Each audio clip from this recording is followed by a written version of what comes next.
కిమ్స్ ఆసుపత్రిలో చికిత్స పొందుతోన్న శ్రీతేజ్ ని సిపిఐ ఎమ్మెల్యే కూనంనేని పరామర్శించారు. రేవతి చనిపోవడం చాలా బాధాకరమని, సంధ్యా థియేటర్ ఇష్యూలో సినిమా వర్సెస్ ప్రభుత్వం అనేలా చర్చ జరిగిందని ఆయన అన్నారు. ఇలాంటి ఘటనలు పునరావృతం కాకుండా విప్లవాత్మకమైన నిర్ణయాలు తీసుకోవాలని కూనంనేని అన్నారు. ఒకప్పుడు సమాజాన్ని మార్చడానికి సినిమా ఉపయోగపడేది, కానీ ఇప్పుడు విలన్లను హీరోల్లా చూపిస్తున్నారు అంటూ కూనంనేని చెప్పారు. శ్రీతేజ్ ను పరామర్శించారు సిపిఐ ఎమ్మెల్యే కూనంనేని. రేవతి చనిపోవడం చాలా బాధాకరమన్నారు కూనంనేని. సంధ్యా థియేటర్ ఇష్యూలో సినిమా వర్సెస్ ప్రభుత్వం అనేలా చర్చ జరిగింది అన్నారు. ఇలాంటి ఘటనలు పునరావృతం కాకుండా విప్లవాత్మకమైన నిర్ణయాలు తీసుకోవాలని చెప్పారు. ఒకప్పుడు సమాజాన్ని మార్చడానికి సినిమా ఉపయోగపడేది, కానీ ఇప్పుడు విలన్లను హీరోల్లా చూపిస్తున్నారు అంటున్నారు కూనంనేని. సెన్సార్ బోర్డు పూర్తిగా ఫెయిల్ అయిందని చెప్తున్నారు. Cinema versus government, cinema versus politics, cinema versus society, good versus bad.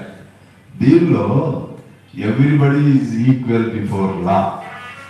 నేనే చెప్పాను ఇందాక, మనిషి చచ్చిపోయినప్పుడు మరి కేసు పెట్టరా? మనం డ్రైవ్ చేస్తున్నాం, కేసు పెట్టరండి, పెడతారు కదా. దాన్ని నువ్వు ఇష్యూ ఎందుకు చేస్తున్నావు? నా పాయింట్ అది. ఏది ఉద్దేశపూర్వకం గవర్నమెంట్ చేసింది చేయకపోతే తప్పైంది, గవర్నమెంట్దే తప్పయ్యేది.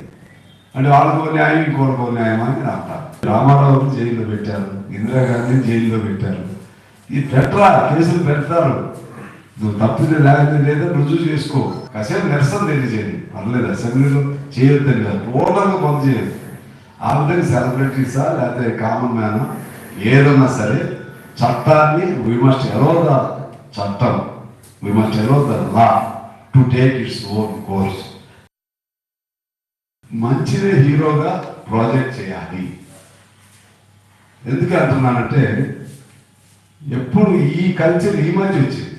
మరి ఇన్నేళ్ళ ఈ చరిత్రలో దాదాపు 100 ఏళ్ళ పైన సినిమా ఇండస్ట్రీ వచ్చింది కదా.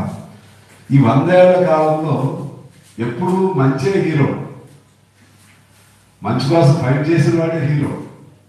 ఆ సినిమాలో విలన్లు లేరా?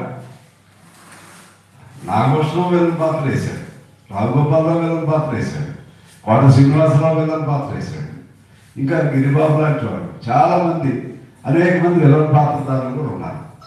అక్కడ ఏమి చూపెట్టింది?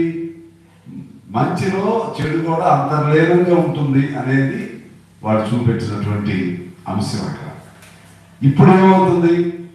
మంచి అనకపోయింది, మంచి అనకపోయి చెడే విలనిజమే హీరోయిజం అయిపోయింది. ఇది ఆశ్చర్యంగా ఉంది.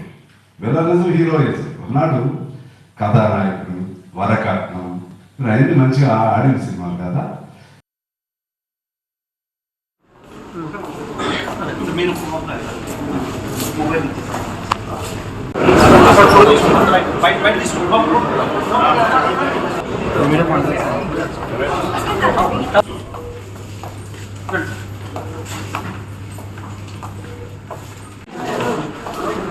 Good.